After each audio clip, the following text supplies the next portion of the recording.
શું ખરેખર દક્ષિણ ગુજરાત પર આગામી કલાકોમાં આકાશી આફત તૂટી પડવાની છે? શું સુરત, નવસારી અને વલસાડ જેવા જિલ્લાઓમાં એટલો વરસાદ પડી શકે છે કે સામાન્ય જનજીવન પર તેની સીધી અસર જોવા મળે? અને આખરે હવામાન વિભાગે કેટલાક વિસ્તારો માટે રેડ એલર્ટ જાહેર કરવાની જરૂર શા માટે પડી? જો તમે દક્ષિણ ગુજરાતમાં રહો છો અથવા તમારા પરિવારના લોકો આ વિસ્તારમાં રહેતા હોય, તો આજનો આ વિડિયો તમારા માટે ખૂબ જ મહત્વનો છે. કારણ કે આજે આપણે જાણીશું હાલની વરસાદી સ્થિતિ, હવામાન વિભાગની આગાહી, કયા જિલ્લાઓમાં વધુ સતર્ક રહેવાની જરૂર છે, આગામી કલાકોમાં હવામાન કેવું રહી શકે છે અને સામાન્ય નાગરિકોએ કઈ સાવચેતીઓ રાખવી જોઈએ. તેથી આ વિડિયો અંત સુધી જરૂર જોતા રહેજો. નમસ્કાર મિત્રો, આપ સૌનું સ્વાગત છે. ગુજરાતમાં ચોમાસું હવે વધુ સક્રિય બનતું જોવા મળી રહ્યું છે. છેલ્લા કેટલાક દિવસોથી રાજ્યના અનેક વિસ્તારોમાં વરસાદી માહોલ જામ્યો છે. ક્યાંક હળવાથી મધ્યમ વરસાદ, ક્યાંક ભારે વરસાદ અને કેટલાક વિસ્તારોમાં ગાજવીજ સાથે વરસાદ નોંધાયો છે. આ દરમિયાન હવામાન વિભાગે દક્ષિણ ગુજરાતના કેટલાક જિલ્લાઓ માટે વધુ સાવચેતી રાખવાની સલાહ આપી છે. હાલની હવામાન પરિસ્થિતિને ધ્યાનમાં રાખીને કેટલાક વિસ્તારોમાં અતિભારે વરસાદની સંભાવના વ્યક્ત કરવામાં આવી છે. નોંધનીય છે કે આવી આગાહીનો અર્થ દરેક ગામ કે શહેરમાં સમાન વરસાદ પડશે એવો નથી. વરસાદનું પ્રમાણ વિસ્તાર પ્રમાણે બદલાઈ શકે છે. તેથી સ્થાનિક તંત્ર અને સત્તાવાર હવામાન વિભાગની સૂચનાઓ પર સતત નજર રાખવી જરૂરી છે. દર વર્ષે ચોમાસું ગુજરાત માટે આશીર્વાદ પણ સાબિત થાય છે અને ક્યારેક પડકાર પણ ઊભો કરે છે. વરસાદથી ખેડૂતોને રાહત મળે છે, જળાશયો ભરાય છે, ભૂગર્ભ જળનું સ્તર સુધરે છે અને પીવાના પાણીની ઉપલબ્ધિમાં વધારો થાય છે. પરંતુ જ્યારે ખૂબ ટૂંકા સમયમાં ખૂબ વધુ વરસાદ પડે છે ત્યારે રસ્તાઓ પર પાણી ભરાવા, નીચાણવાળા વિસ્તારોમાં જળબંબાકાર જેવી સ્થિતિ અને ટ્રાફિકમાં વિક્ષેપ જેવી પરિસ્થિતિઓ સર્જાઈ શકે છે. આ જ કારણ છે કે જ્યારે હવામાન વિભાગ રેડ એલર્ટ જાહેર કરે છે ત્યારે તેનો હેતુ લોકોને સમયસર સાવચેત કરવાનો હોય છે. હવે વાત કરીએ કે રેડ એલર્ટનો અર્થ શું થાય છે. ઘણા લોકો માને છે કે રેડ એલર્ટ એટલે દરેક જગ્યાએ વિનાશકારી વરસાદ પડશે, પરંતુ હકીકતમાં તેનો અર્થ એવો નથી. રેડ એલર્ટનો અર્થ એ છે કે કેટલાક વિસ્તારોમાં અત્યંત ભારે વરસાદની સંભાવના હોવાથી સ્થાનિક તંત્ર અને નાગરિકોએ વધુ સતર્ક રહેવાની જરૂર છે. આવી સ્થિતિમાં બચાવ દળોને તૈયાર રાખવામાં આવે છે, નીચાણવાળા વિસ્તારો પર ખાસ નજર રાખવામાં આવે છે અને લોકોને બિનજરૂરી મુસાફરી ટાળવાની સલાહ આપવામાં આવે છે. દક્ષિણ ગુજરાતની વાત કરીએ તો આ વિસ્તાર ભૌગોલિક રીતે એવો છે જ્યાં અરબી સમુદ્રમાંથી આવતા ભેજયુક્ત પવનો સરળતાથી પહોંચી શકે છે. જ્યારે અનુકૂળ હવામાન સિસ્ટમ સક્રિય બને છે ત્યારે સુરત, નવસારી, વલસાડ, ડાંગ અને તાપી જેવા વિસ્તારોમાં વરસાદનું પ્રમાણ ઝડપથી વધી શકે છે. આ કારણે હવામાન નિષ્ણાતો દક્ષિણ ગુજરાત પર ખાસ નજર રાખી રહ્યા છે. આગામી કલાકોમાં વરસાદનું પ્રમાણ ક્યાં વધારે રહે છે તે સતત મોનિટર કરવામાં આવી રહ્યું છે. આવી સ્થિતિમાં સામાન્ય નાગરિકોએ પણ કેટલીક સરળ સાવચેતીઓ રાખવી જરૂરી છે. જો તમારા વિસ્તારમાં ભારે વરસાદ શરૂ થાય તો બિનજરૂરી બહાર નીકળવાનું ટાળો. પાણી ભરાયેલા રસ્તાઓ પરથી પસાર થવાનો પ્રયાસ ન કરો, કારણ કે રસ્તાની ઊંડાઈનો અંદાજ લગાવવો મુશ્કેલ બની શકે છે. વાહન ચલાવતા હો તો ગતિ નિયંત્રિત રાખો. વીજળીના થાંભલા અથવા ખુલ્લા વાયર નજીક ન જાઓ. નદી, નાળા અથવા પાણીના ઝડપી પ્રવાહ પાસે ફોટા કે વિડીયો બનાવવા માટે જવાનું ટાળો. તમારા મોબાઈલમાં જરૂરી ઇમરજન્સી નંબર ઉપલબ્ધ રાખો અને સ્થાનિક તંત્ર દ્વારા આપવામાં આવતી સૂચનાઓનું પાલન કરો. મિત્રો, હવે સૌથી મહત્વનો પ્રશ્ન એ છે કે આગામી કલાકોમાં કયા જિલ્લાઓમાં વરસાદનું જોર સૌથી વધુ રહી શકે છે, કયા વિસ્તારોમાં લોકોને ખાસ સાવચેત રહેવાની જરૂર છે અને હવામાનની આ સિસ્ટમ પાછળનું કારણ શું છે. આ વિશે હવે વિગતવાર વાત કરીએ.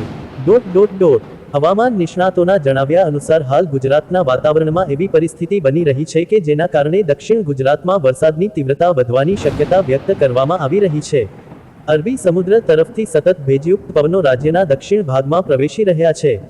બીજી તરફ ચોમાસાની સક્રિય પટ્ટી પણ ગુજરાત તરફ અનુકૂળ સ્થિતિમાં હોવાથી વરસાદી વાદળોના વિકાસ માટે યોગ્ય વાતાવરણ તૈયાર થઈ રહ્યું છે. જ્યારે આવી બે કે તેથી વધુ હવામાન પ્રણાલીઓ એકસાથે અસર કરે છે ત્યારે કેટલાક વિસ્તારોમાં ખૂબ ઓછા સમયમાં ભારે વરસાદ નોંધાઈ શકે છે. સૌથી પહેલા વાત કરીએ સુરત જિલ્લાની. સુરત ગુજરાતનું સૌથી ઝડપથી વિકસતું શહેર છે અને લાખો લોકો અહીં રોજિંદા જીવન અને રોજગાર સાથે જોડાયેલા છે. ભારે વરસાદ પડતા શહેરના કેટલાક નીચાણવાળા વિસ્તારોમાં પાણી ભરાવાની સ્થિતિ સર્જાઈ શકે છે. જો વરસાદ લાંબા સમય સુધી ચાલુ રહે તો મુખ્ય માર્ગો પર ટ્રાફિક ધીમો પડી શકે છે. ઓફિસ જતા કર્મચારીઓ, વેપારીઓ અને વિદ્યાર્થીઓએ બહાર નીકળતા પહેલા સ્થાનિક હવામાનની માહિતી તપાસવી યોગ્ય રહેશે.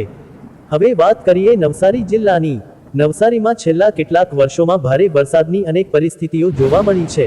જિલ્લાના ગ્રામ્ય વિસ્તારોમાં ખેતીનું પ્રમાણ વધુ હોવાથી વરસાદ ખેડૂતો માટે આશીર્વાદ સમાન છે. પરંતુ જો ટૂંકા સમયમાં અતિભારે વરસાદ પડે તો ખેતરોમાં પાણી ભરાવાની સ્થિતિ પણ સર્જાઈ શકે છે. ખાસ કરીને નીચાણવાળા વિસ્તારોમાં રહેતા લોકોએ સાવચેતી રાખવી જરૂરી બની શકે છે. આગળ વધીએ તો વલસાડ જિલ્લો પણ ભારે વરસાદની સંભાવના ધરાવતા વિસ્તારોમાં સામેલ માનવામાં આવે છે. દરિયાકાંઠા નજીક હોવાના કારણે અહીં ભેજનું પ્રમાણ સામાન્ય રીતે વધારે રહે છે. જ્યારે સક્રિય વરસાદી સિસ્ટમ પસાર થાય છે ત્યારે વરસાદનું પ્રમાણ ઝડપથી વધી શકે છે. જો તમે વલસાડ અથવા આસપાસના વિસ્તારમાં રહો છો તો બિનજરૂરી મુસાફરી ટાળવી અને હવામાનની નવીનતમ માહિતી પર નજર રાખવી યોગ્ય રહેશે. ડાંગ જિલ્લો રાજ્યનો સૌથી વધુ જંગલ વિસ્તાર ધરાવતો જિલ્લો છે. અહીં પર્વતીય વિસ્તાર હોવાના કારણે સતત વરસાદ દરમિયાન નાના ઝરણા અને નાળાઓમાં પાણીનો પ્રવાહ અચાનક વધી શકે છે. પ્રવાસીઓએ ખાસ કરીને વરસાદી દિવસોમાં કુદરતી સ્થળોની મુલાકાત લેતા પહેલા સ્થાનિક તંત્રની સૂચનાઓનું પાલન કરવું જોઈએ. વરસાદ દરમિયાન ફોટોગ્રાફી કે સેલ્ફી લેવા માટે જોખમી સ્થળોએ જવું ટાળવું જોઈએ. તાપી જિલ્લાની વાત કરીએ તો અહીં પણ આગામી કલાકોમાં વરસાદની તીવ્રતા વધી શકે તેવી સંભાવના વ્યક્ત કરવામાં આવી રહી છે. ખેડૂતો માટે આ વરસાદ લાભદાયક બની શકે છે, પરંતુ જો વરસાદનું પ્રમાણ ખૂબ વધી જાય તો કેટલાક વિસ્તારોમાં પાણી ભરાવાની શક્યતા પણ રહે છે. તેથી ગ્રામ્ય વિસ્તારોમાં રહેતા લોકોએ પણ સાવચેતી રાખવી જરૂરી છે. હવે પ્રશ્ન થાય કે શું માત્ર આ જ જિલ્લાઓમાં વરસાદ પડશે? તેનો જવાબ છે ના. દક્ષિણ ગુજરાતમાં વરસાદનું પ્રમાણ વધુ રહેવાની સંભાવના હોવા છતાં મધ્ય ગુજરાત અને સૌરાષ્ટ્રના કેટલાક વિસ્તારોમાં પણ ગાજવીજ સાથે વરસાદ પડી શકે છે. જો કે દરેક જિલ્લામાં વરસાદનું પ્રમાણ અને સમય અલગ હોઈ શકે છે. તેથી એક જિલ્લાના આધારે સમગ્ર રાજ્યની સ્થિતિનો અંદાજ લગાવવો યોગ્ય નથી. મિત્રો, વરસાદ માત્ર શહેરોને જ અસર કરતો નથી. તેની અસર ગામડા, ખેતી, વેપાર, પરિવહન અને રોજિંદા જીવન પર પણ જોવા મળે છે. જો સતત ભારે વરસાદ રહે તો શાકભાજી અને ફળોના પુરવઠા પર અસર થઈ શકે છે. કેટલાક માર્ગો પર વાહન વ્યવહાર ધીમો પડી શકે છે.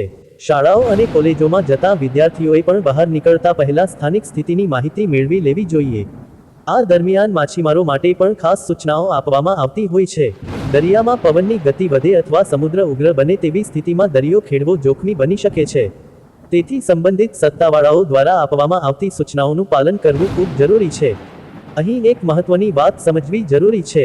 સોશિયલ મીડિયા પર વરસાદ અંગે અનેક પ્રકારના વિડીયો, ફોટા અને દાવાઓ વાયરલ થતા હોય છે. પરંતુ દરેક માહિતી સાચી હોય એવું જરૂરી નથી. ઘણી વખત જૂના વિડીયો નવા કહીને શેર કરવામાં આવે છે. તેથી કોઈ પણ માહિતી પર વિશ્વાસ કરતા પહેલા સત્તાવાર હવામાન વિભાગ અથવા સ્થાનિક વહીવટી તંત્રની માહિતી ચકાસવી જોઈએ. પરંતુ મિત્રો, હજુ સૌથી મહત્વની વાત બાકી છે.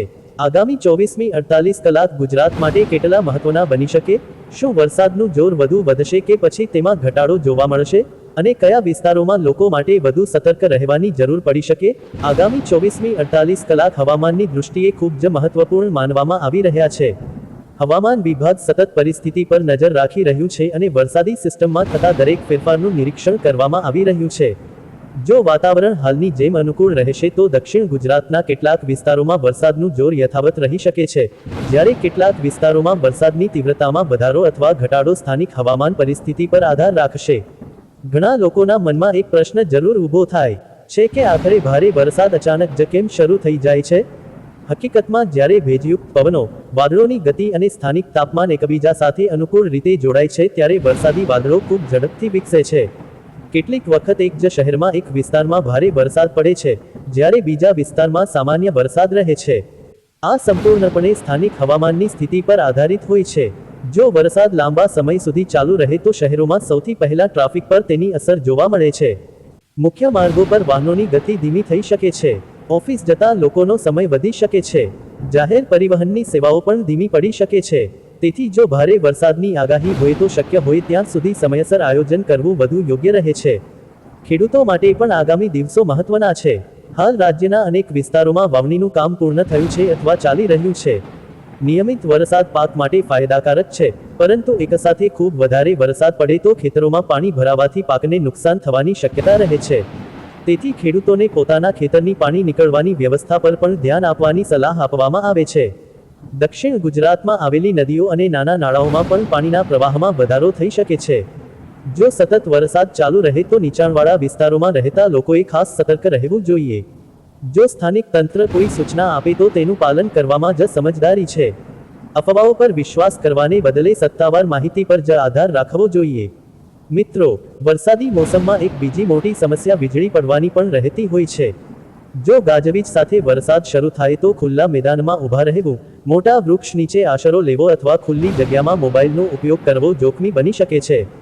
શક્ય હોય ત્યાં સુધી સુરક્ષિત ઇમારતમાં રહેવું વધુ યોગ્ય છે. ઘણા લોકો વરસાદ શરૂ થતાં જ નદી, ડેમ, ધોધ અથવા પાણીથી ભરાયેલા સ્થળોએ ફરવા નીકળી જાય છે. પરંતુ આવી જગ્યાઓ પર પાણીનો પ્રવાહ ક્યારે વધી જાય તેનો અંદાજ લગાવવો મુશ્કેલ હોય છે. તેથી વરસાદી દિવસોમાં પ્રવાસ માટે જતા પહેલા સ્થાનિક તંત્ર દ્વારા જાહેર કરવામાં આવેલી સૂચનાઓને ધ્યાનમાં લેવી ખૂબ જરૂરી છે. જો તમારા ઘરની આસપાસ પાણી ભરાવાની શક્યતા રહેતી હોય તો કેટલીક તૈયારીઓ અગાઉથી કરી શકાય છે. જરૂરી દવાઓ, ટોર્ચ, મોબાઈલ ચાર્જર, પીવાનું પાણી અને અન્ય આવશ્યક વસ્તુઓ એક જગ્યાએ તૈયાર રાખવી. મોબાઈલ સંપૂર્ણ ચાર્જ રાખવો અને પરિવારના સભ્યો સાથે સંપર્કમાં રહેવું. આવી નાની તૈયારીઓ ઘણી વખત મોટી મુશ્કેલીમાં ઉપયોગી સાબિત થાય છે. હવે વાત કરીએ આગામી દિવસોની સંભાવનાઓની. જો ચોમાસાની સિસ્ટમ સક્રિય રહેશે તો રાજ્યના અન્ય કેટલાક વિસ્તારોમાં પણ વરસાદી પ્રવૃત્તિ જોવા મળી શકે છે. જોકે દરેક વિસ્તાર માટે વરસાદનું પ્રમાણ એકસરખું રહેશે એવું માનવું યોગ્ય નથી. હવામાન સતત બદલાતું રહે છે અને નવા અપડેટ પ્રમાણે આગાહીમાં ફેરફાર પણ થઈ શકે છે. એટલા માટે હંમેશા સત્તાવાર હવામાન વિભાગના બુલેટિન, જિલ્લા વહીવટી તંત્રની સૂચનાઓ અને વિશ્વસનીય સમાચાર સ્ત્રોતોની માહિતી પર નજર રાખવી જોઈએ. સોશિયલ મીડિયા પર ફરતા દરેક મેસેજને સાચો માનીને શેર કરવો યોગ્ય નથી. મિત્રો, હવે સૌથી મોટો પ્રશ્ન એ છે કે શું આ વરસાદ માત્ર આગામી 1-2 દિવસ પૂરતો જ રહેશે કે પછી ચોમાસું હજુ વધુ સક્રિય બનશે? શું જુલાઈના શરૂઆતના દિવસોમાં પણ ગુજરાતના વિવિધ વિસ્તારોમાં ભારે વરસાદનું જોર યથાવત રહી શકે? અને હવામાન વિભાગના આગામી બુલેટિનમાં શું નવા સંકેતો મળી શકે? હવે વાત કરીએ આ સમગ્ર પરિસ્થિતિના સૌથી મહત્વના પાસાની. વરસાદ કુદરતની અમૂલ્ય ભેટ છે, પરંતુ જ્યારે તેનું પ્રમાણ ખૂબ વધી જાય ત્યારે સાવચેતી જ સૌથી મોટું રક્ષણ બની જાય છે. તેથી ગભરાવાની જરૂર નથી, પરંતુ બેદરકારી પણ રાખવી જોઈએ નહીં. યોગ્ય માહિતી, સમયસર તૈયારી અને સ્થાનિક તંત્રની સૂચનાઓનું પાલન કરવાથી ઘણી મુશ્કેલીઓથી બચી શકાય છે. આગામી દિવસોમાં દક્ષિણ ગુજરાત સહિત રાજ્યના કેટલાક વિસ્તારોમાં વરસાદી માહોલ યથાવત રહેવાની સંભાવના વ્યક્ત કરવામાં આવી રહી છે. હવામાન વિભાગ સમયાંતરે નવા બુલેટિન જાહેર કરે છે અને હવામાનમાં થતા દરેક ફેરફારની માહિતી અપડેટ કરે છે. એટલે એક વખત આગાહી જોઈને નિશ્ચિંત થઈ જવાને બદલે સમયાંતરે નવી માહિતી મેળવવી જરૂરી છે. જો તમે સુરત, નવસારી, વલસાડ, ડાંગ, તાપી અથવા આસપાસના વિસ્તારમાં રહો છો, તો બહાર નીકળતા પહેલા હવામાનની સ્થિતિ જાણી લો. જો ખૂબ જરૂરી કામ ન હોય તો ભારે વરસાદ દરમિયાન લાંબી મુસાફરી ટાળવી વધુ સુરક્ષિત બની શકે છે. વાહન ચલાવતા સમયે હેડલાઇટનો યોગ્ય ઉપયોગ કરો, વાહનની ગતિ નિયંત્રિત રાખો અને પાણી ભરાયેલા રસ્તા પરથી પસાર થતા પહેલા સાવચેતી રાખો. જો તમે ગામડામાં રહો છો તો ખેતરોમાં કામ કરવા જતા પહેલા પણ આકાશની સ્થિતિ પર ધ્યાન આપો. ગાજવીજ શરૂ થાય ત્યારે ખુલ્લા ખેતરમાં લાંબા સમય સુધી ન રહેવું. પશુઓને પણ સુરક્ષિત જગ્યાએ રાખવાની વ્યવસ્થા કરવી. જો તમારા વિસ્તારમાં નદી કે નાળો નજીક હોય તો પાણીના વધતા પ્રવાહ પર નજર રાખવી. ઘરમાં રહેતા લોકો માટે પણ કેટલીક બાબતો મહત્વની છે. વીજ ઉપકરણોને સુરક્ષિત રાખો. જરૂરી હોય તો ઇમરજન્સી લાઇટ અથવા ટોર્ચ તૈયાર રાખો. મોબાઈલ સંપૂર્ણ ચાર્જ રાખો અને પરિવારના સભ્યોને એકબીજા સાથે સંપર્કમાં રહેવા કહો.